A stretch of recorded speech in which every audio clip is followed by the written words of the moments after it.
Hello लाडलो, कैसे हो? चलो शुरू करते हैं। नया टॉपिक है आज हम पढ़ने वाले हैं और वो है लिमिटेशंस ऑफ ओम्स लॉ। तो सबसे पहले लिमिटेशंस ऑफ ओम्स लॉ। जब भी लिमिटेशंस ऑफ ओम्स लॉ की बात करेंगे तो दो बातें याद रखेंगे, एक ओमिक कंडक्टर, एक non ohmic conductor, right. Ohmic conductor क्या होता है? तो ओमिक कंडक्टर का मतलब है ओमिक कंडक्टर। ओमिक कंडक्टर में the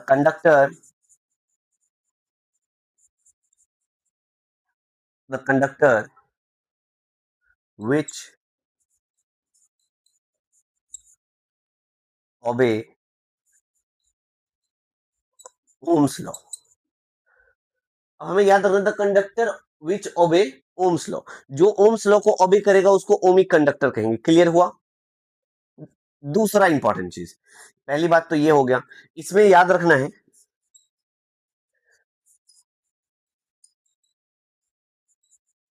these conductors have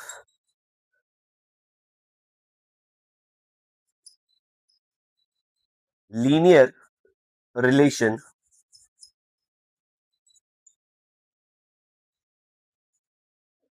linear relationship between V and I। इस ऑब्वियसली ओमिक कंडक्टर है बच्चों।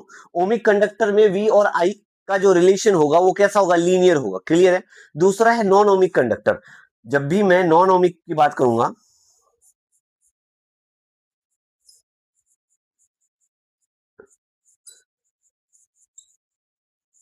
Non ohmic conductor, non ohmic conductor में याद रखना है द कंडक्टर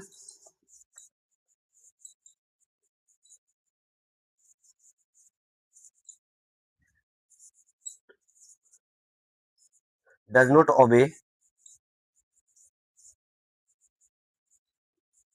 ओम्स लॉ। जो ओम्स लॉ को ओबे नहीं करता होगा उसको क्या कहेंगे? Non ohmic conductor. तो नॉन ओमिक कंडक्टर में होता क्या है, ये जो आपने देखा वी आई का रिलेशन जो लीनियर था, इसमें लीनियर नहीं रहेगा। तो कुछ इंपॉर्टेंट बात लिखेंगे, इतना छाप लो जल्दी से। क्लियर है? चलो आगे का कुछ इंपॉर्टेंट चीज देखते हैं।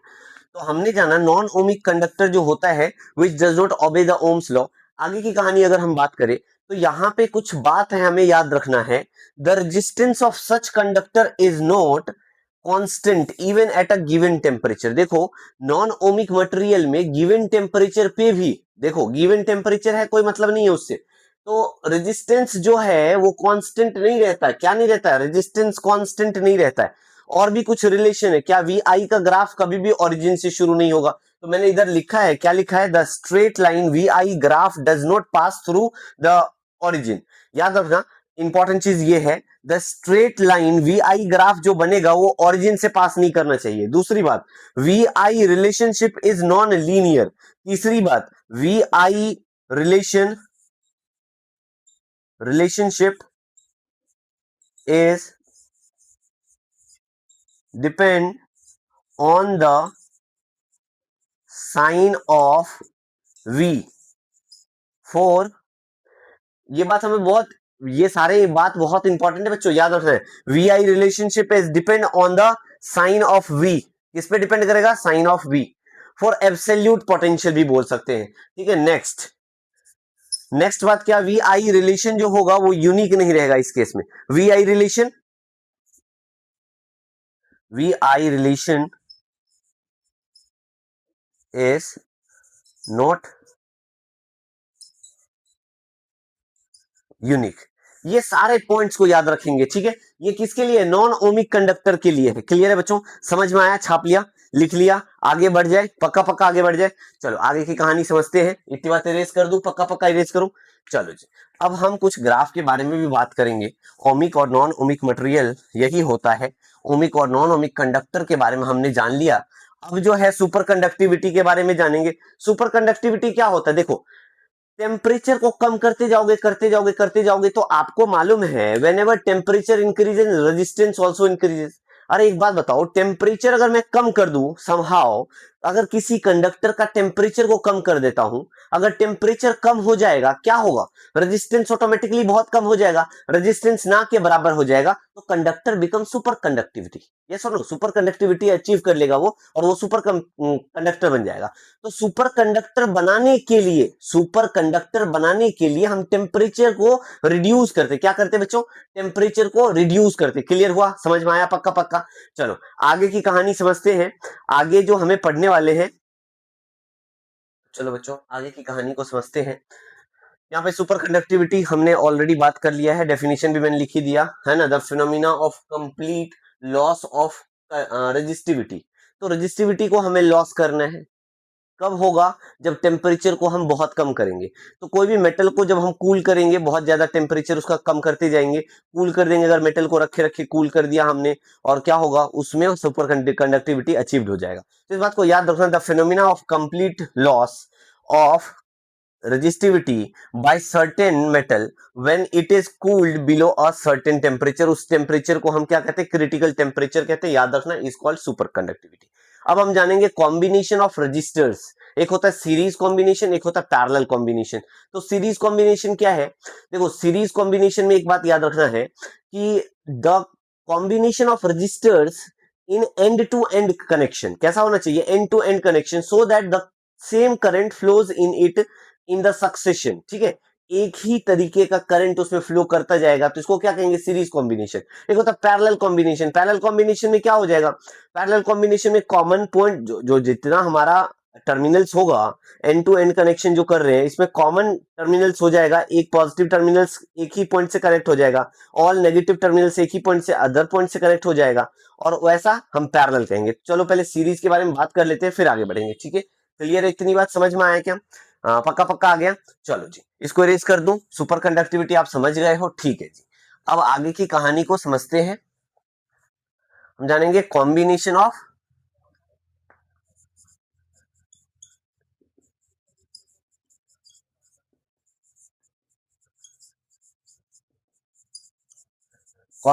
Of registers. तो पहला आ गया सीरीज कॉम्बिनेशन। सीरीज कॉम्बिनेशन में क्या है,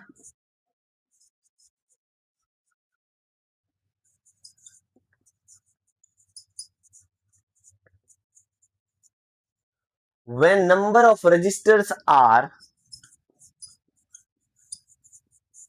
connected in end to end, so that the current so that the same current flows through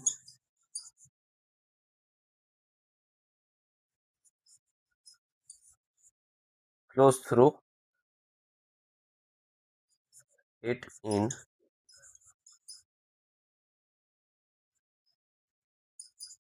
succession.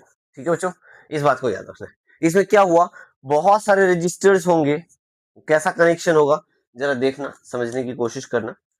N to N connection कैसा होता है, मान लो यहाँ पे एक रजिस्टर है, फिर दो है, फिर तीन है, बट देख रहे हो करंट सेम है। यहाँ पे देखो R1 रजिस्टर है, ये R2 रजिस्टर है, ये R3 रजिस्टर है। यहाँ पे करंट आई आ रहा है, यहाँ भी करंट आई ही चल रहा है, यहाँ भी करंट आई ही चल रहा है, एंड टू एंड कनेक्शन है।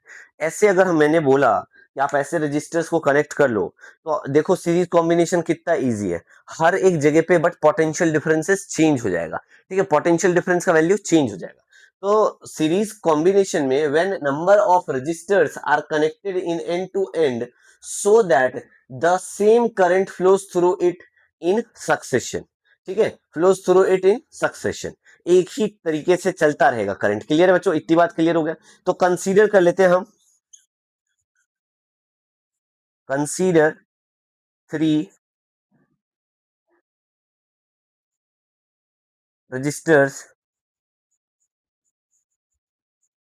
R1, R2 and R3 are connected in series combination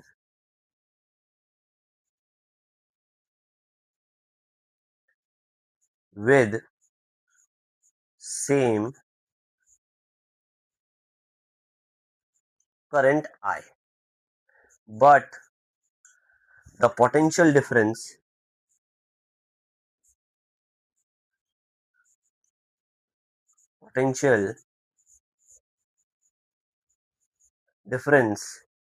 is different. Potential difference but different हो गया।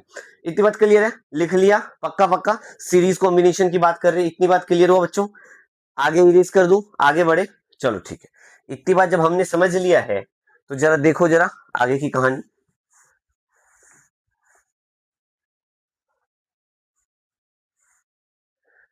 इसमें हम क्या कर रहे हैं, V1 का वैल्यू पहले निकालेंगे। V1 के लिए क्या करूंगा, सपोज करो V1 है, V1 इक्वल टू क्या होता है according to Ohm's law, IR1। V2 equal to क्या हो जाएगा, IR2, and V3 equal to IR3। Now the resultant V total potential difference V equal to V1 plus V2 plus V3 ही तो होगा बच्चों।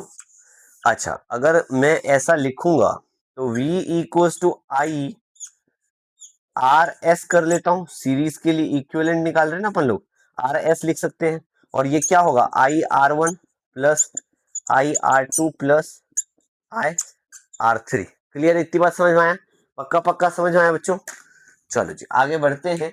तो I देखो, I एज इट इज रखो, I as it is, RS इधर से I common आ जाएगा क्योंकि सेम है, R1 plus R2 plus R3।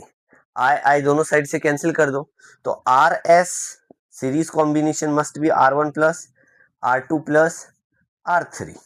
ये आ गया तीन का equivalent. If N number of registers are connected in series combination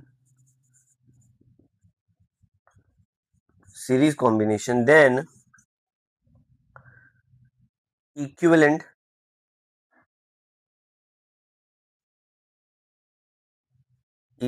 resistance in series RS equals to R1 plus R2 plus dot RN। This is the final formula. Clear हुआ बच्चे? Clear हुआ, छाप लिया, आगे बढ़े क्या? इतनी बात क्लियर है, पक्का पक्का समझ में आ गया सबको समझ आ गया? ठीक है जी, आगे बढ़ते हैं, आगे की कहानी देखते हैं। इरेज कर दूं, पक्का इरेज कर दूं? चलो जी,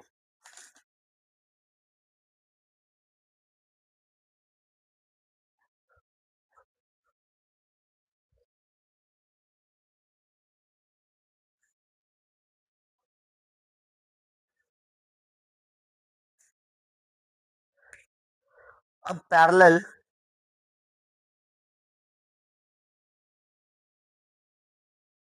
कॉम्बिनेशन की बात कर ले।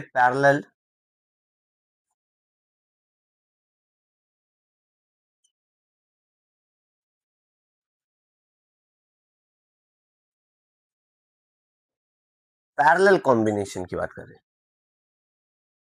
तो पैरेलल कॉम्बिनेशन में हमें क्या जानना है, सबसे इंपॉर्टेंट चीज पैरेलल कॉम्बिनेशन में दो बातों का याद रखना है। क्या हमें याद रखना है? When number of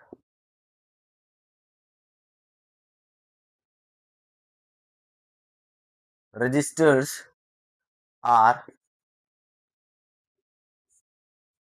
connected between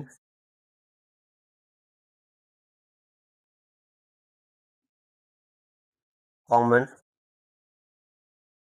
points. क्या बोला? When number of registers are connected between common points. Common points के बिटवीन अगर कनेक्टेड है with same value of potential. बच्चे यहाँ पे पोटेंशियल डिफरेंस सेम रहता है, यहाँ पे पोटेंशियल डिफरेंस सेम रहता है और उसमें करंट सेम रहता है, पोटेंशियल अलग होता है, इसमें करंट अलग होता है। कैसे, देखो जरा, एक सर्किट में अगर बनाऊं, सपोज करो ये एक रजिस्टर है, ये दूसरा है और ये तीसरा है। देखो क्या बोला मैंने, parallel combination when number of registers are connected between two common points, number of registers connected between two common points. मान लो ये ए है, ये बी है, ये दोनों पॉइंट्स के बीच में ही तो कनेक्टेड है। हाँ बोलो यार, R1, R2, R3। अच्छा मान लो करंट आया, तो इधर जो करंट जाएगा I1, इधर करंट I2, इधर करंट I3। ये सुनो, ऐसा ही तो फ्लो करेगा करंट। क्लियर है बच्चों, पक्का पक्का समझ में आ गया? अरे आ गया समझ, हाँ बोलो क्लियर है पक्का। लाड लो, पढ़ लो अच्छे से, समझ में आया क्या? नहीं पढ़ोगे ना तो लाइफ ना म्यों बच जाएगी। समझ में आया क्या? चलो अब इस बात को समझते हैं। I1 जो है हमारे पास, हाँ इसका वैल्यू अगर मैं निकालूंगा तो सबसे पहले I1 बराबर क्या लिखूंगा बच्चे, हमें मालूम है V अपॉन में R1, right. Similarly I2 equal to क्या हो जाएगा भाई, V अपॉन में R2, बिकॉज हमें मालूम है ना potential difference is same in parallel combination with the same potential difference, that's why हमने ऐसा लिखा। और I3 इक्वल टू क्या हो जाएगा बच्चों, V अपॉन में R3। कोई दिक्कत नहीं, आ गया समझ सर, कोई नहीं। तो कंसीडर थ्री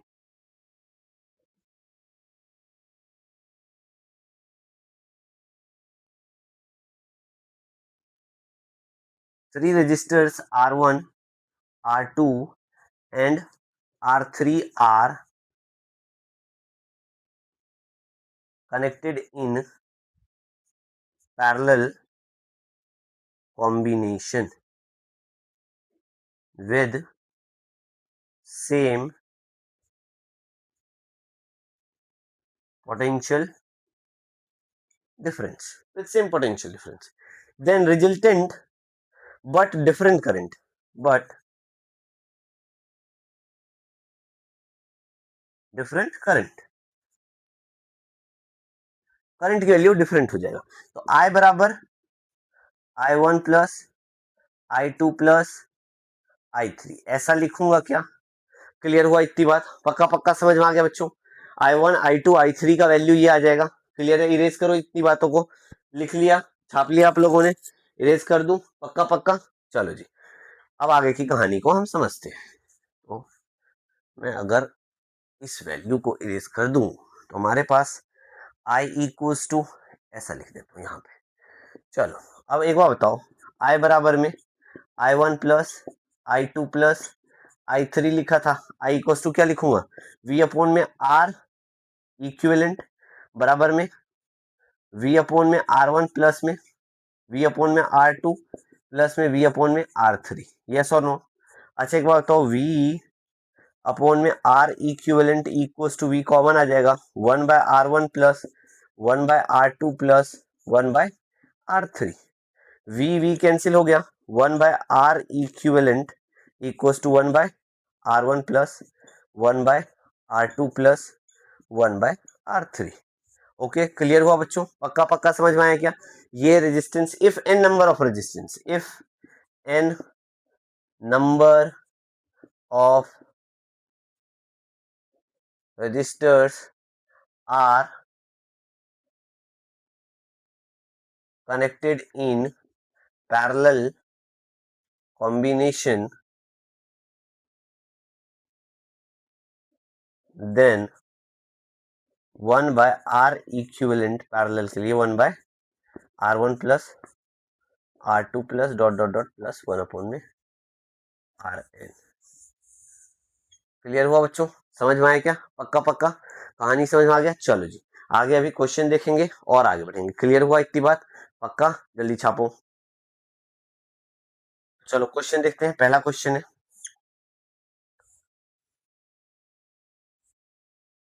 यहाँ पे 2 ओम का एक रजिस्टर है, यहाँ भी 2 ओम का रजिस्टर है, ये है ए, ये है बी। उन्होंने ऐसा कुछ दे रखा है, सर्कल है ये, ठीक बोला, फाइंड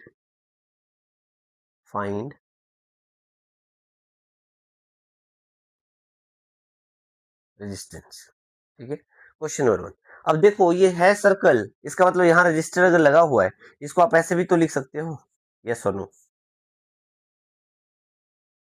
ऐसा ही तो है बच्चों, 2 ओम 2 ओम 2 ओम, है ना, 2 ओम, यही तो है। अच्छा 2 ओम दोनों जगह है। अब एक काम करो, आपको इक्विवेलेंट क्या निकालोगे, 1/r इक्विवेलेंट बराबर में 1/r1 + 1/r2, कर लो सॉल्व, क्या आ जाएगा, 1/2 1/2 1/2 प्लस 1/2 बराबर में 1/r होगा, यस और नो, 1/r। तो इसको सॉल्व करेंगे, 1/2 कितना हो जाएगा, 1 हो जाएगा क्या, R equivalent, R equivalent 1 ohm register. Clear हुआ बच्चों, पक्का समझ में आ गया, छाप लो जल्दी से, इरेज करूं, नेक्स्ट क्वेश्चन की तरफ बढ़े क्या, एक क्वेश्चन और देखेंगे, इरेज कर दूं, चलो जी ठीक है। नेक्स्ट क्वेश्चन समझना, एक रजिस्टर ले रहा हूं मैं, ऐसा सा,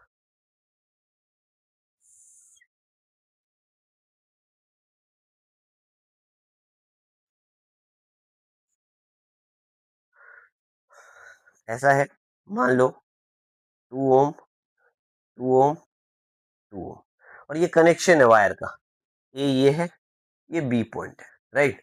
आपको क्या निकालना है, रेजिस्टेंस निकालना है, ट्राई करोगे क्या, क्या करना है हमें, हम देख रहे हैं करंट यहाँ से आया, टक टक टक यहाँ पहुंचा, कहाँ ऊपर भी जाएगा करंट, इधर भी जाएगा, I1 इधर गया, I2 इधर गया, ये डिस्ट्रीब्यूशन हो गया, यस और नो। जब भी डिस्ट्रीब्यूशन हो जाएगा कैसा कॉम्बिनेशन बनेगा, पैरेलल कॉम्बिनेशन। जब भी डिस्ट्रीब्यूशन होगा कैसा कॉम्बिनेशन, पैरेलल कॉम्बिनेशन, याद रखेंगे इस बात को। तो ऐसा आया, फिर यहाँ से देखो ये करंट यहाँ यहाँ जो आ रहा है I2 वो इधर भी जाएगा, है ना, I2 डैश ले लो, तो इधर क्या हो जाएगा, I2 माइनस I2 डैश, ये फिर ये करंट जो यहाँ से आया है I1 वो यहाँ आके मिल जाएगा I1, है ना, और यहाँ से ये जो I2 डैश आ रहा है वो देखो, तो हर जगह आप देख रहे हो क्या हो रहा है, करंट का डिस्ट्रीब्यूशन हो रहा है, कैसा कॉम्बिनेशन होगा, पैरेलल कॉम्बिनेशन। तो क्या करोगे, 1/2 प्लस 1/2 प्लस 1/2, तुम्हारे पास क्या गया, 3/2, आंसर इज 2/3। क्लियर हुआ बच्चों, समझ में आया क्या, पक्का समझ में आया, अरे करके बताऊं क्या, कर लोगे आप लोग, पक्का कर लोगे ना, चलो ठीक है, हो जाएगा, करके बताऊं, U2 यार कर देता हूँ, 1/2 प्लस 1/2 प्लस 1/2, क्योंकि किसमें है, पैरेलल कॉम्बिनेशन है, 1/r बराबर में क्या आ जाएगा, 2 एलसीएम आ गया 3, इक्विवेलेंट निकालोगे R equals to 2/3 ohm, answer. Clear हो बच्चों, पक्का पक्का कहानी समझ में आ गया, सच्ची बताओ, आगे बढ़े, चलो जी इरेज कर दूं।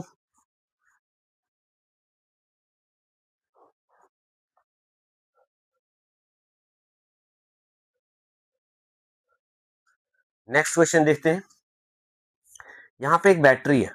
अच्छा जब ये बैटरी बनाऊंगा ना, तो याद रखना एक पॉजिटिव टर्मिनल होता है, वो थोड़ा बड़ा हमें बनाना पड़ेगा, एक छोटा, मालूम होगा ये सब बातें, है ना, बताने की आवश्यकता नहीं है। एक करंट ऐसा है, एक ऐसा है, और ये ऐसा है, और ये यहाँ पे मिल गया, ठीक है। अब मान लो ये 20 ओम है, कितना है, 20 ओम, ये भी 20 ओम ले लेना, ये भी 20 ओम है। अब इसको सॉल्व करना है, आप एक बार बताओ, यहाँ से आया करंट, इधर भी गया, मान लो ये आई जा रहा है, तो I2 इधर गया, I1 इधर आया, अब I1 टक टक टक, यहाँ से देखो I1 ही तो आ रहा है, तो ये दोनों एक ही एंड टू एंड कनेक्शन है ना, ये दोनों एंड टू एंड कनेक्शन है। देखो करंट जहां डिस्ट्रीब्यूट होता है ना वो पैरेलल होता है, बट अगर करंट डिस्ट्रीब्यूट नहीं हुआ, सेम करंट जा रहा है, एंड टू एंड कनेक्शन है, इसका मतलब है सीरीज कॉम्बिनेशन है। तो इस लाइन को देखोगे, अगर इस वायर को, ये देखो ऐसा आ रहा है, ऐसा आया, ऐसा चला गया, इसका क्या मतलब हुआ बच्चों, इसका क्या मतलब हुआ, ये कैसा कॉम्बिनेशन है, ऑब्वियसली सीरीज है, ये दोनों सीरीज, इसके साथ पैरेलल, तो सीरीज को क्या करेंगे, ऐड कर देंगे, तो क्या हो जाएगा, 20 + 20 40 हो गया, ठीक है। तो एक काम करो ना, 1/r बराबर में 1/20, ये वाला तो 20 है, और इसका रिजल्ट आ गया 40, प्लस में 1/40, एलसीएम लो, 40 आ जाएगा एलसीएम, है ना, 2 + 1, 3/40 बराबर में 1/r आ गया, है ना, तो R इक्वल्स टू 40/3 ओम का रजिस्टर आएगा। क्लियर हुआ, समझ में आया, पक्का पक्का कहानी क्लियर, इतनी बार। ऐसे बहुत सारे क्वेश्चन है, आप लोगों को मैं क्वेश्चंस कुछ और दे दूंगा, आप लोग करोगे, क्लियर है, इतनी बात समझ में आया, चलो जी बाय बाय।